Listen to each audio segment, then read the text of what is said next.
La Commission nationale des droits de l'homme a abattu un travail colossal lors des dernières élections législatives du 17 novembre 2024. À travers l'initiative Wote Si Jàmm, de gros moyens ont été déployés sur l'ensemble du territoire national pour veiller au bon déroulement du scrutin. Un pari réussi de l'avis de la présidente de la CNDH.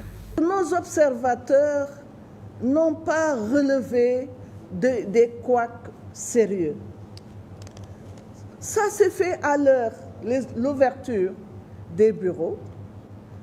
Les équipes étaient là. Ça s'est terminé normalement et les résultats ont été rendus sans difficulté majeure.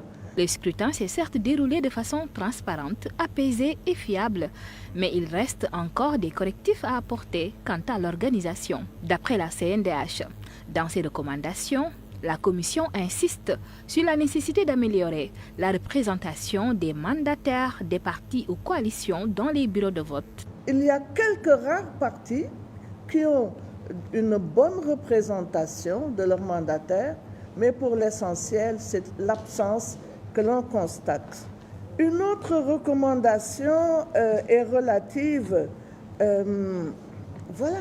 à la nécessité de mener une campagne ou des campagnes de plaidoyer pour le respect des droits de l'enfant. Parce que l'enfant est exposé en matière électorale et utilisé peut-être comme un outil de propagande, et ça, il faut l'enrayer totalement. Une autre recommandation, elle est relative à l'accès équitable aux médias privés pour tous les partis et pour toutes les coalitions de partis politiques.